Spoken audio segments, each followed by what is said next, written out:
Alright, now is the time for the 2017 EMATS. Alright, let's begin. First question, 1 over 81 equals to 3 power of k. This is 1 over 81 is a 3 power of 4. Okay, you can try an error with your calculator if you have difficulty in figuring it out. But basically, this can only be done if they have the same number, the same prime numbers, more exactly. Yeah, and so then if you actually compare the power, you can tell that k must be a negative 4. A range of values of x is represented on the number line below, and write down the inequalities. Okay, so there's a white dot here and there's a black dot over there. Okay, negative 3 lesser than, no equal sign because it's a white dot. X lesser than or equals to 6.5 because it is a black dot. Next, the stem and leaf diagram shows the masses of some apples. Okay, this is how you read it, 194 grams, so it's a hundredths. Find the range. Okay, range is the maximum number minus by the minimum number. The biggest number here is 228, the smallest number being the 191. You minus them, you'll get 37. The median. Okay, the median is the number in the middle of everyone. Let's count how many do we have here. So you have 5. Okay, oh no, 4, 8, 10, 12, 14, 16, 17, 20. Yes, we have 20 of apples. So you take the number 20 and then you divide by 2, you get 10. So you are looking for the 10th and the 11th. 1, 2, 3, 4, 5, 6, 7, 8, 9, 10, 11. Well, that will be 208 plus by 210 divided by 2, and that will be 209. Oh, actually the answer space is below.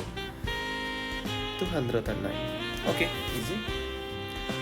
Next, sketch the graph of this in the cross below. X-axis and y-axis must be indicated clearly.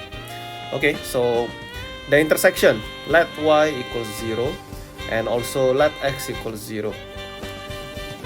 You'll get 0 equals negative of x minus 8 bracket x plus 3 bracket. And therefore, in order for you to get a 0, you need x to be 8 or x to be negative 3. So then you got negative 3 here. And also you can get 8 maybe somewhere around there. For x equals 0, you'll get y as a negative of negative 8 multiplied by 3, and that will be 24. Okay, well, I don't draw it into scale, so maybe I just put a 24 somewhere around here. Okay, the y-axis and the x-axis has a different scale, you can imagine. And then you just need to draw a curve. Okay, try not to make it look so bad.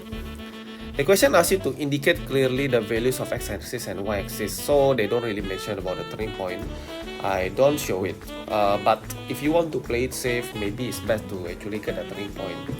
It's just that we have only 2 marks for here, this question, so it's logical to actually just show the x and y-axis. However, you know, it's always better safe than sorry. So midpoint of the intercept, of the x-intercept, are negative 3 plus by 8 divided by 2. That will be 5 over 2. Okay, so x is actually 5 over 2. This is what you call as the line of symmetry. Okay, the line that cuts the graph exactly in the middle into 2 equal parts. Now, to get the value of y, you just need to sub in the 5 over 2 into the equation again, just like usual. You take this, multiply by this, and then you just solve it. You'll get, well, 30.25. Okay, so you can tell them the turning point. Okay, again, I don't think it's necessary, but if you want to present it, yeah, and you have enough time, do it. Okay, but if you're not so sure you can get the correct answer, well, don't do it lah, because they don't really ask you to do that. Okay. Okay, this is a speed time graph, meaning to say the vertical is the speed, the horizontal is the time. Okay, they actually already write it down. Never mind. The distance traveled. Okay, distance traveled equals to the area under the graph. Why is that so? Because area is basically a base multiplied by height. Okay, be it a triangle or rectangle, is always base times height. It's just that for a triangle you multiply by half lah, some more. Okay, and more importantly, because the base is actually time, the height is actually speed, and voila, speed multiplied by time. That is actually distance. This is the reason, kids, why area under the graph is distance for speed on graph. Okay, if you ever wonder about it. In any case, calculate the greatest speed of the car. Well, we need to say the turning point here. Okay, I'll need to find the area, and the area is, well, actually don't need to find, it's already found here. Half times by base times by height. Okay, so this is actually 42 times by h equals 693. Well, divided away, that looks pretty bad, but okay, I think can be divided lah. This will be 16.5 meter per second. Alright, so that's the height, and therefore the speed is actually 16.5. Only 1 mark. Quite stingy for this question somehow. Calculate the acceleration for the first 34 seconds of the journey. Acceleration is basically gradient. Why is that so, you might wonder? Well, you know that gradient is actually rise over run. Rise is the vertical, and you know this is actually speed. Run is actually horizontal, and you know that is actually time. I'm not so sure whether this is being taught in science or only taught to physics students, but speed divided by time is what you call as acceleration. Yes, the more you know. Okay, you don't need to show this, of course. I'm just saying that, well, just in case you never know, right? So this is a 16.5 here on top. Well, to actually find the gradient, you just take rise over run. I just take y1 minus y2, or I'm pairing it with 0, 0. Okay, again with the coordinate here, 34, 16.5. Okay, over 34 minus by 0. And the answer will be 0.485 corrected into 3SF. Okay, yeah. Next, the Venn diagram shows the element of, I don't know why is that, E. Okay, usually we use the letter E, but I barely can see the symbol there. Okay, the picture is quite clear. Use one of the symbol to complete each of the statement. 2 and 10. Okay, 2 is here and 10 is there. Well, 2 and 10 is actually an element of A. Okay, what is element? Element is actually to express that a certain object belongs to a group. Okay, that is what you call element. A certain object, or I don't know, whatever it is the context about. Okay, belong to a group. Individual belongs to a group. Next, 3.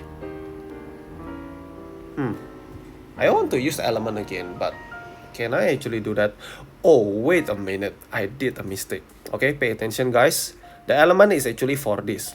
Okay, 3 is element of B, because yeah, the problem here with question A, this is actually has a bracket. Look at the bracket here. It's not just any kind of bracket. This is a curve bracket. Now, whenever you see a curve bracket like this is actually to express another set. Meaning to say that 2 and 10 is regarded as a set in this statement. Hence, I have to say that 2 and 10 as a group is belong to another group inside another group. A group inside another group is what you call as a subset. Okay, this is actually more like what we call as proper subset, basically. Okay, a group belongs to another group. Yeah, so, well, what is the difference between group and individual? Group has more than one people. Okay, well, I mean, as long as you have seen the bracket, basically is considered to be group lah in this chapter. Okay, a group belongs to another group. Alrighty. Finally, B intersects C. Well, the cutting of B and C, and you see that's actually blank. This is what you call as empty set, a 0 with a slash in the middle. Okay. Parveen runs a squash club. 58 of the members are adults, 37 are children. Her aim is at least 70% of the members should be adults. Okay, so for the moment, the number of adults is 58 and the number of the children is 37. So total population members, is 95. And if you divide this together, you're gonna get well, 0.61, okay, is approximately 61% lah. Okay, this is not 70%, it's below 70%.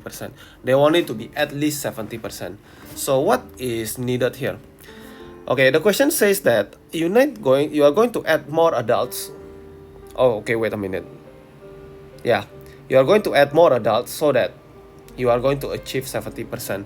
Now think about it like this. The number of adults must be added by a certain amount, but on the same time, the total number of the members also increased by the same amount. Okay, you recruit more recruit more adults, the number of adults increase, but the total membership also increased by right. Okay, and you want to make sure that this is actually greater than 70%. I just put a 0.7 here. Okay, now, okay, this is actually, I'm really not supporting to actually cross multiply, but since you are in secondary, you never really actually have to worry about it. Okay, I just cross multiply them, then I just need to solve it. 0.7 times by 95 is 66.5 plus by 0.7x. Move it around, and then you got 8.5. So then x is greater than equals to, okay, oh actually yeah, correct huh? It must be has an equal sign lah, because you know, at least, right? So 70% is actually included. 28.3. Okay. Next, question 8. The diagram shows a regular pentagon ABCDE. Okay, 108 degree. CDF is 96. Well, this is a regular pentagon, so the interior angle is shared equally. This is 108 as well. Now you can find the remaining here, which is 360 minus by 108 minus by 96. Yeah, I haven't even seen the question yet. I just know that I'm going to get this to be quite useful. 156 degree. Let's leave it alone for now. Find the number of sides of the second regular polygon. Well, I guess that is what we are actually looking for. The polygon that is actually not fully drawn in here. The one that has an angle of 156. The formula is 180 times by n minus 2 equals to, divided by n equals to 156. Or you can also use the exterior angle formula. 360 divided by n equals to the exterior angle, which is 24 degree. Either way, it's fine. So I got this, and then I got 15 sides. Yeah, if I actually continue with the interior angle, I'm gonna get the same answer. Okay, I believe so. You can try if you like to. In general, right, I like to use exterior angle formula more often because it's more compact and easy to solve. Faster also. Win-win. Okay. Next question. A solid cylinder has the radius of r and height of h. Okay, you can see the picture beside it. The volumes are equal. Okay, so pi r square height equals to 2/3 pi r cube. Okay, volume of a hemisphere. I can cancel them. Pi and pi cancel. R square and the power of 3 cancel here. Okay, so I got h equals 2/3 of r. Work out in terms of r the total surface area of the cylinder. Okay, I think I'm gonna need more space. I need the r as the subject, so I multiply the 3/2. I got 3/2 of h. The total surface area of the cylinder, there will be pi r square, 2 pi r square, this is solid, plus by 2 pi r h. The circular, the curve area, okay, curve area of the cylinder. Then I'm using the r that I got just now to replace all the r here. So I got to write down 3/2h power of 2 plus by 2 pi r. Wait, again I need to replace everything in terms of. Wait a minute, I want them in terms of r. Yeah. Okay, meaning to say that the 2 pi r is good enough. What I need to change is the 2 pi r h. H is, yeah, I'm going to use this then. Okay, this one no use. 2/3 r. Okay. Yes, so then I got 2 pi r square plus by 4 over 3 pi r square. That will be, well, 10 over 3 pi r square. Okay, easy. Next, question 10. The diagram represents the plot of ABCD. Construction. This is one of the rarest questions to actually come out in the exam. I think only like 3 years only come once or something like that. Okay, it's extremely rare lah. I don't know why. Maybe it's because a lot of people know how to do it and they know how to keep it up. I don't know. That's the psychology behind it, I guess. But it's still in the syllabus, so you all need to know. Perpendicular bisector of PC. Well, the thing is that I can't really show you that I'm doing with compass and everything. Nor do I actually can do it in my iPad. It will just destroy my iPad. So I'll just let you know what I need to do. Okay, we revise together. First, right, you need to put your needle on specific point B and C. Put the needle here. Okay, you need to do it twice lah.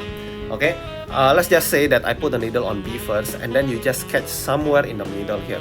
Okay, again, I'm not really using compass here, so I can't really draw a curve nicely. Now, the sketch of the curve must be agak-agak somewhere in the middle, a little bit bigger. Okay, do the same thing, put your needle on the C and you actually sketch it somewhere in the middle. Okay, and you see that they will intersect somewhere, then you just connect the intersection. That will be the perpendicular bisector. Okay, yeah, use pencil of course.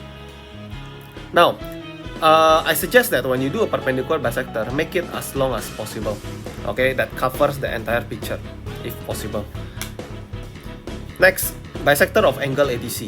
Okay, now for this I need to put my needle on the point D, and then I just sketch with my pencil somewhere that is crossing the line AD and DC. Okay, next, after I sketch them, I need to put my needle on the 2 new locations here. Okay, needle here and needle there again. Okay, now one by one I put the needle on the bottom part first, and then I just put a sketch in the middle of the angle. Just again random lah, agak-agak. Okay, then the next one here, the other needle I just sketch in the middle again. I get the letter X. Okay, X mark the spot, connect them like this. And again, I like to draw it as long as possible. That's the angle bisector. A cafe is to be built in a park, nearer to C than to B. Nearer to C than to B. Now, what is this sentence actually mean? Okay, now, nearer to C than to B means that you are going to locate the place closer to C. That is actually depends on your perpendicular bisector. Meaning to say, right, if you look at the perpendicular bisector, anywhere that is actually on the right side of the perpendicular bisector is closer to C than to B. Okay, so we know that the cafe must be on the right side here, okay, of the perpendicular bisector. Also, nearer to AD compared to CD. Nearer to AD is a line, CD is also a line. So we want to make it closer to AD. Meaning to say, look at the angle bisector. Okay, if I point out in this area, this is the area that is closer to AD compared to CD. Now, if I actually combine the two areas that I actually have here, the two arrows here, okay, I move it here, I can see that the area that they are actually common are this area. These things that looks like a triangle.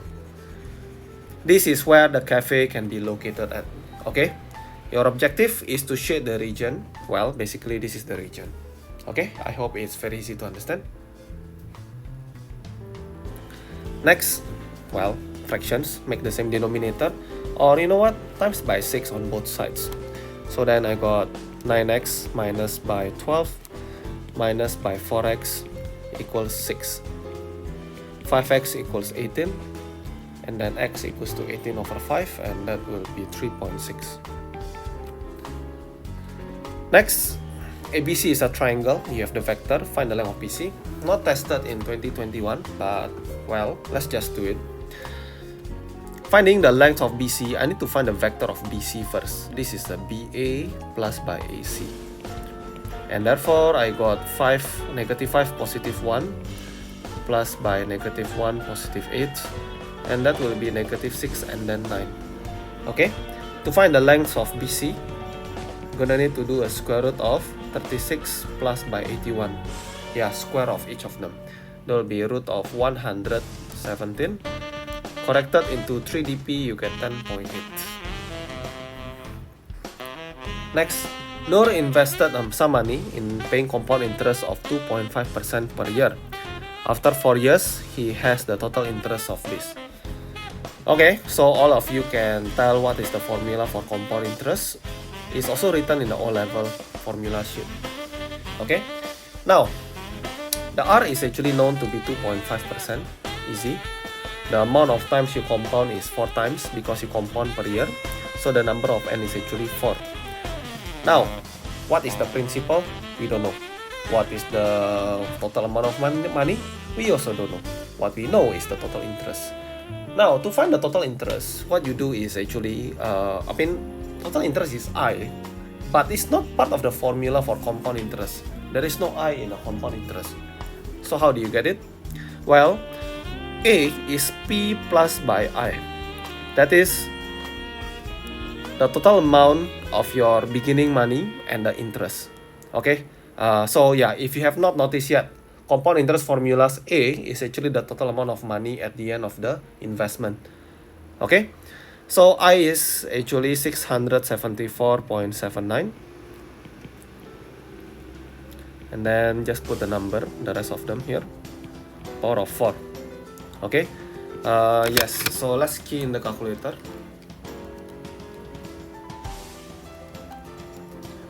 You get 1.10381 times by P. Okay, then you just need to move the numbers just like using algebra. I got 0.10381P.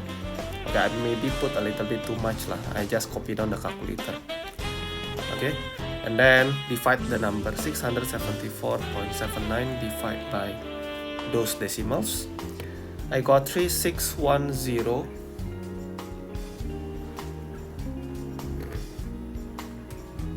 Wait, oh no, I actually write the wrong number. 674.79. Okay, let me type it again. Yeah, I typed wrong number in my calculator. Cannot be 3000, right? Yeah, I don't think it's actually makes sense. Okay, what I got is 6500.24 something. Okay, but you know, you need to correct this to the nearest cents because this is actually about money. Okay, so I just put down until 0.24. Okay, yeah, okay, that should be it. The thing is that, well, maybe the main issue that people will have is that this number here is so decimals. Okay, the decimal is actually quite long if you see in the calculator. So if people actually corrected this number, they will actually have a varying answer. Okay, yeah, I'm not so sure how, into what extent they actually accept the number, but I suppose that what they really want to see is your understanding about the concept. Okay, so yeah, don't worry about it. Next, factorize this completely. Well, this is just a cross factorization. So 2x squared minus by 12 minus by 5x. 2x and then x.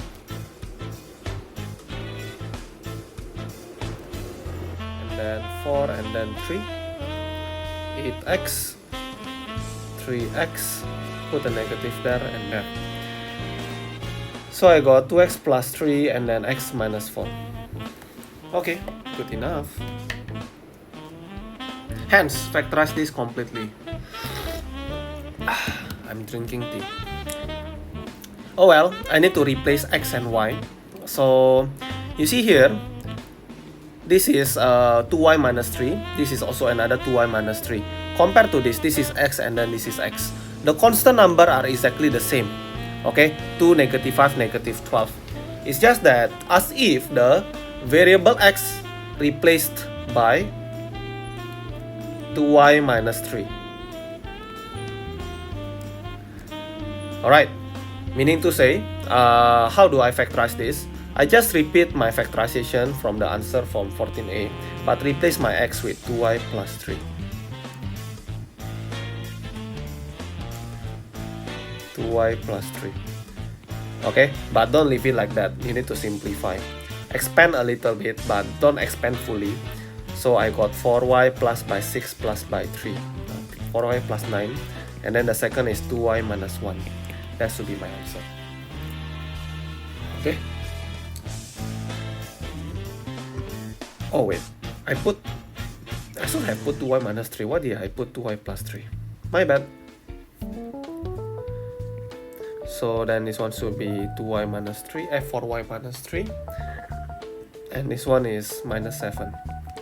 Okay, should be good. Next, question 15.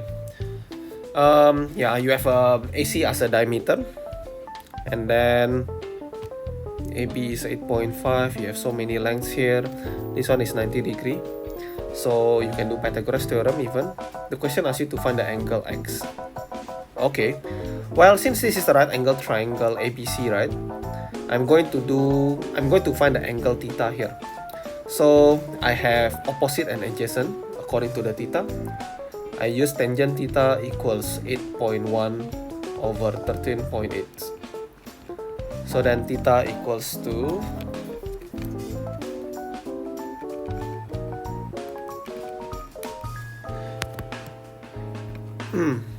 they say in degree mode lah. 30.41 degrees.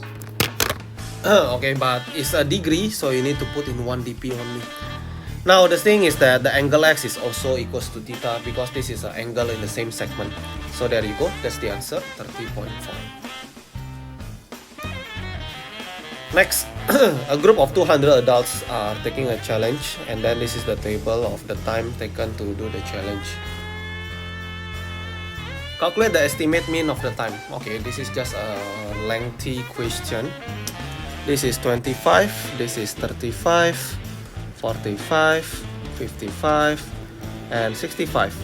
So your job is to take this times by this plus by, you know, the regular old mean questions. Okay, you just need to like press calculator all the way, divide by 200 adults. Okay, yeah, I worked it out already. The answer is 39.55 minutes. Okay, find out the standard deviation. How do you do that? Now, there's a formula of standard deviation in the front page, but I don't personally like it because there is like a symbol that we are not really learning in E-Maths. Okay, we don't learn it in A-Maths either. It's more like a JC kind of formula. Okay, so I like to say this is like star minus by mean square. Of course, don't put a star in your exam paper lah. I don't want you to lose mark because you are drawing some stars in your paper. Now, mean is actually what you got earlier just now. Okay, that's how you actually use it. So to find the standard deviation, you need to find the star. What is the star, you might think? Now, this is actually the same way as you are used to find out your mean. 25 times by 28 plus by 35 times by 84, etc, etc, etc, all the way until 65 multiplied by 5. You still also divide by 200. You see? On one occasion, on one little difference, and that is each value must be squared. So here, pay attention. I need to put a square here, here, here, and everywhere else. All the time in minutes. Okay, the value, so to speak, not the frequency, have to be squared. Every single one of them. Okay, and that is how you find the star. You take this result, multiply by the mean power of 2. You'll get the standard deviation, and the answer will be 9.42 minutes. Okay? This accurate pie chart shows the age of the group. Of the second group is another group taking part of the challenge.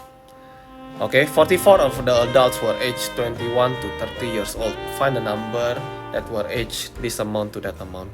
So here there are 44 adults member, and you are looking for the 41 to 60. How many of them? Now, this is where you are actually required to bring your protractor. if you don't bring your protractor, this question is as good as gone for you. So guys, please always bring your tools, protractor, flexible curve, okay, then compass as well, okay. Nobody can lend you any tools in the exam, by the way. So yeah, of course don't forget to bring your calculator. Yeah, if you even need to change your battery of your calculator before the exam, that would be the best.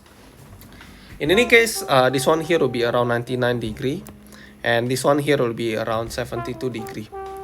Okay, so you tell them that 99 degree actually represent 44 students, I mean adults, and then you want 72 degree.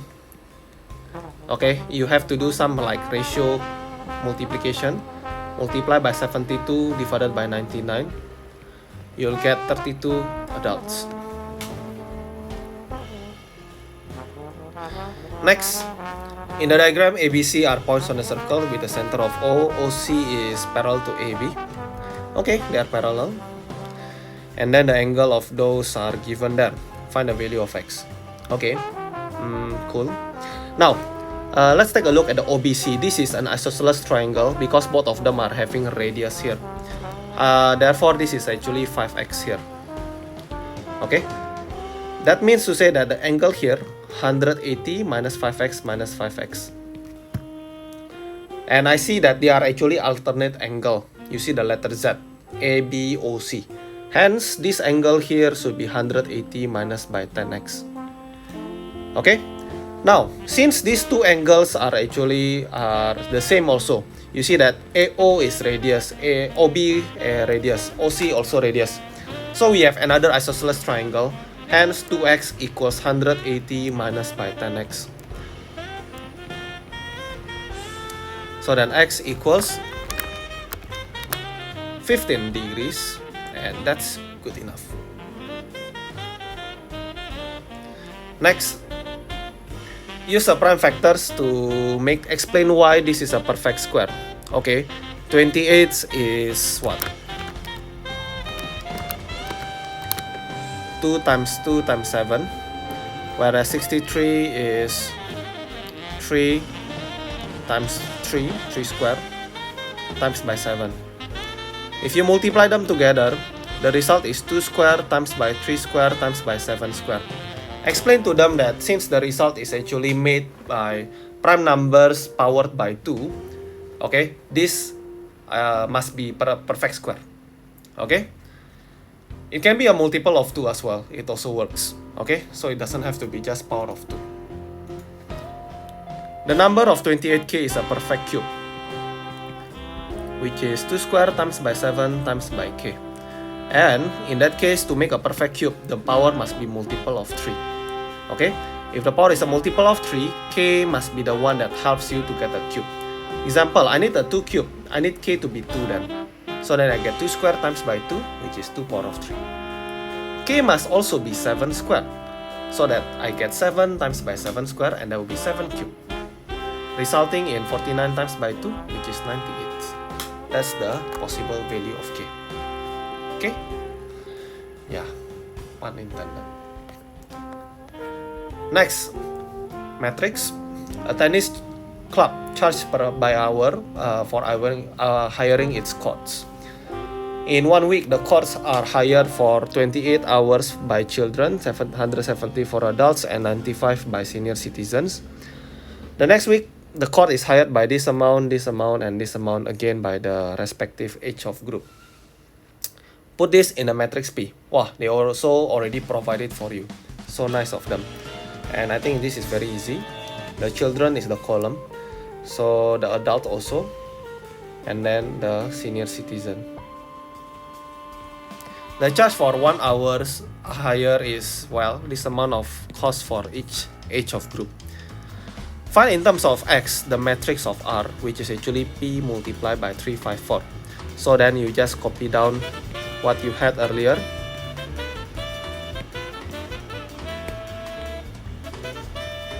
Like this. Okay. Take note, this is a 2 times 3 matrix, and this is a 3 times 1 matrix. So then you get 2 times 1 matrix. Now, 2 times 1 matrix the first row and the first column, I'm just taking 28 multiplied by 3 plus 170 times 5 plus 95 times by 4. Likewise, 3 times x plus by 170 times 5 plus by 89 times by 4.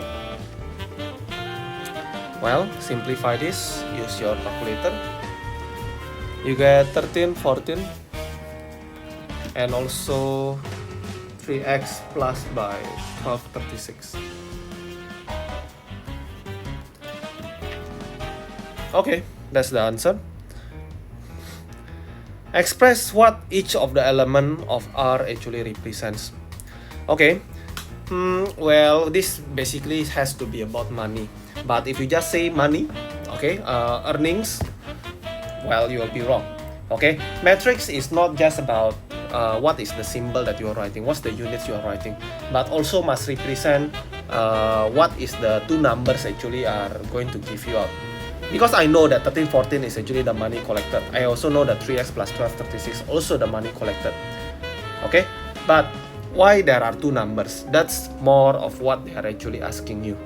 Okay, so now what we are actually looking here is that we have weekly, okay, and then we multiply with the price of the money collected. Basically then, these two results here must also represent the week collection money. Okay, the money collected for week 1 and the money collected for week 2. That's basically the answer. Okay, the total amount of money collected was the same for both weeks. So 13, 14 equals 3x plus 12, 36. Okay, so move around the number. And then I got the number x equals to 26. And that's the result. Okay, next, in a sequence, the same number is subtracted each time. So minus by a certain number every time you move on. Okay, such that you get the value of 11. So think about it that I minus by x 1, 2, 3, and 4 times to get 11. 39 minus 4x equals 11. So then 4x equals to 28 and then x equals to 7. Okay, so that the difference is 7. Hence the P is 32, 25, 18, and back to 11. Write down the expression for the nth term of the sequence. I need to find the formula, nth term. Now, to find the formula here, you need to know the jump. Okay, so, well, the nth term equals something dot dot dot, then the difference, minus 7, n. Okay, so always write down the difference, plus and minus, whatever it is, times by n. Okay, and then there's a number in front of it. This number actually depends on what you are actually having. Now, look at it. The first term that you have is 39. What if you actually go back one time? Okay, think of it like term 0 basically. Okay, I need to put plus by 7 because I go back. 39 plus by 7 is 46, right? Hence, the answer is 46 minus by 7, and that's the formula. That's how you get the sequence formula. Quite neat, correct? Explain why negative 246 is not a term in this sequence. Now tell them that I let the formula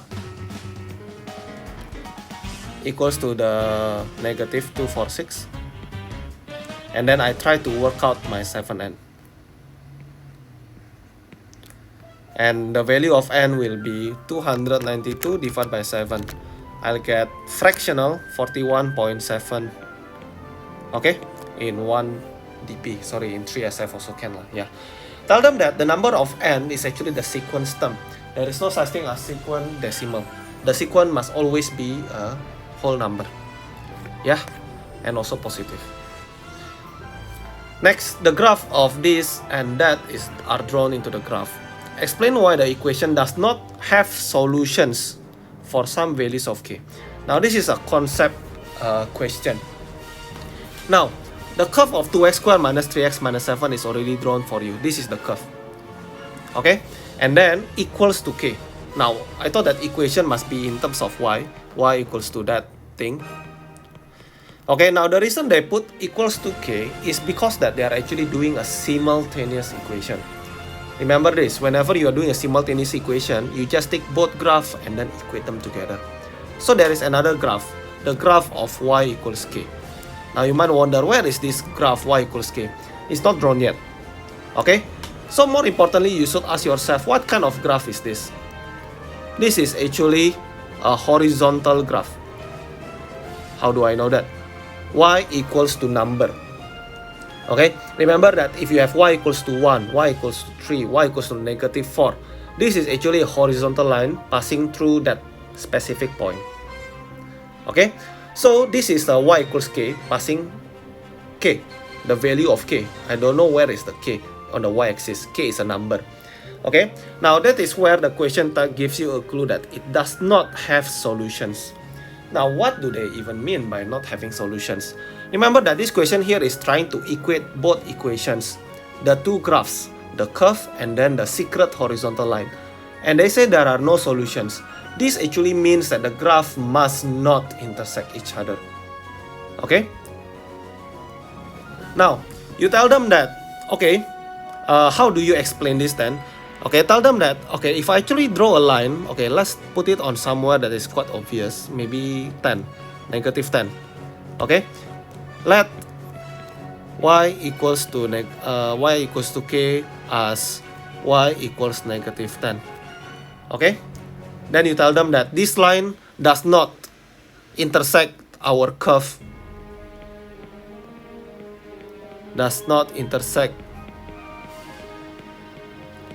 our curve of y equals to x squared minus 3x minus 7. Hence, if you are trying to get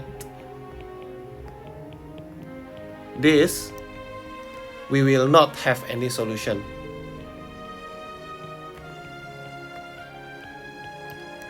Okay?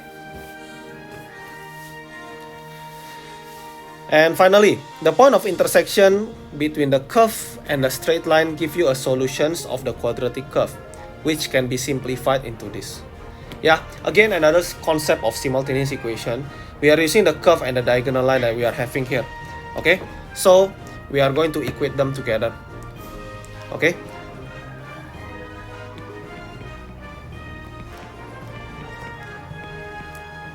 (5 minus 2x). Okay, once you equate them, clean them up, put them on the same side.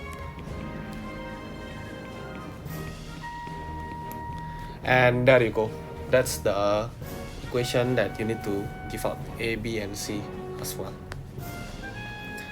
Next, the equation of this can be solved by drawing a suitable straight line. Again, another concept of simultaneous equation. Now, our curve that we got just now was 2x squared minus 3x minus by 7. Now, the idea here, I need to go back to whatever is presented here. Okay, I need to have a minus 3x. So, first, let's write down the equation here. And I might do manipulation here. I will plus by 3x on both sides, which will give me 2x squared minus by 3x minus by 3 equals 3x. Then, I will we need a -7 next. Okay, again remember, I need to make sure that the equation of the curve actually comes exactly the same way as what is drawn. I need a -7, so that means I need to -4 on both sides. I'll get 2x squared minus 3x minus 3 minus 4, which is -7. Hence, the equation of the straight line that you need to introduce is y equals 3x minus 4. Okay?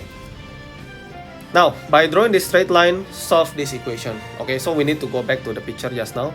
Y equals 3x minus 4. Let's put a picture here. -4 is somewhere around here, I guess. And then 3x. Okay, the gradient is 3x. So rise over run. Rise by 3 units and then run by 1 unit. Meaning to say then I will be having another point here. Okay. You can actually also use table to help you to get the line correctly. Okay, the one line that I'm drawing is 3x minus 4. So you can use table. Then you just put down some values. When I put 0, I got -4. When I put 1, I got -1. I put 2, I get 2, and so on. Okay, locate the places and then you just put the points, connect them together. Work the same way. Yeah, in any case, I have drawn it already, and I can see that the intersection is somewhere around here. Well, wait, sorry, actually distracted. It's actually here lah, with a curve, okay, with a curve. Somewhere around -0.24, -0.4, comma, -5.5.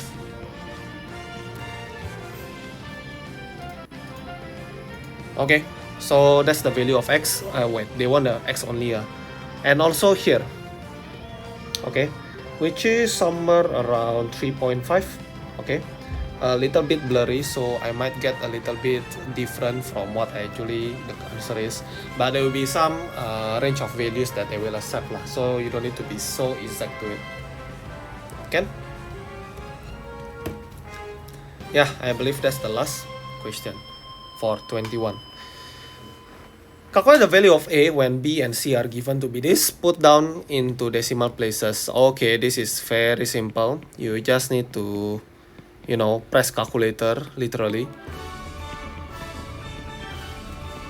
Okay, and you'll get the number. They want into two decimal places. So I just put 13.00. Next, get the C to be the subject. So A bracket 5 minus C equals BC plus by 2B. 5A minus by AC equals BC plus by 2B. Move them together, so BC plus AC, 5A minus 2B. Factorize the C.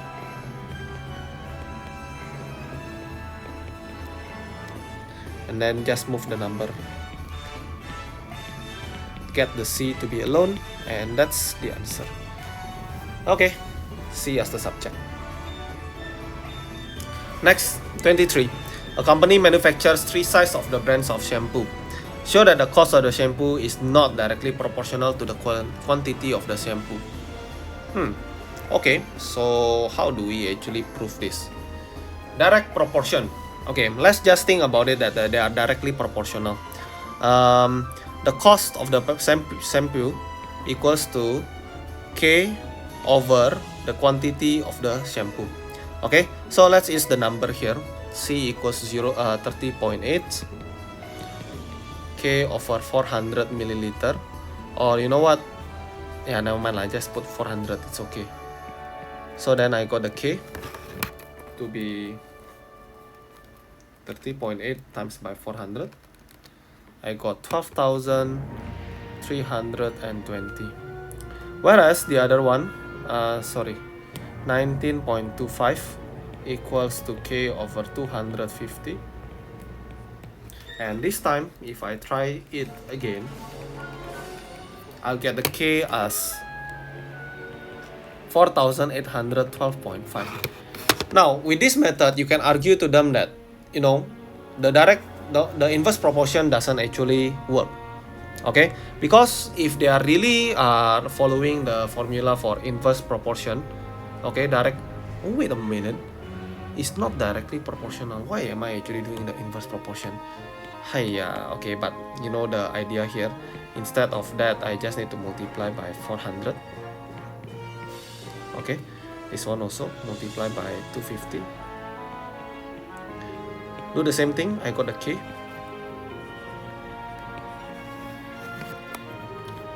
$30.8 divided by 400. Oh, okay. That's a decimal number. Divided by 250. Wow, same number. Okay, let's try the smallest shampoo. 5.95 equals to K multiplied by volume.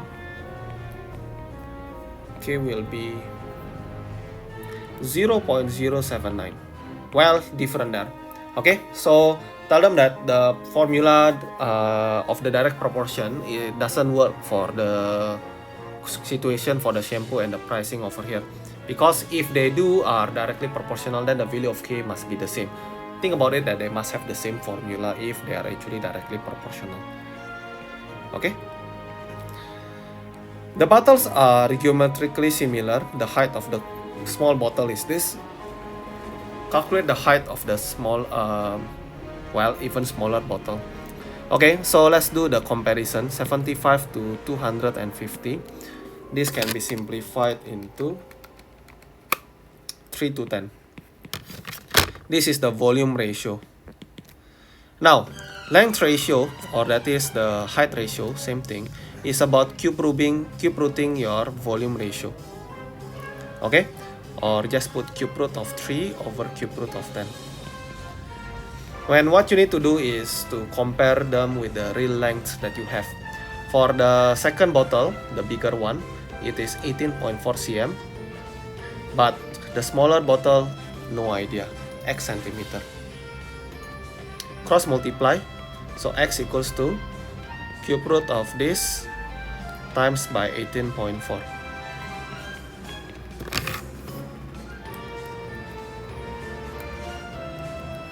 You'll get the answer as 12.317 and so on.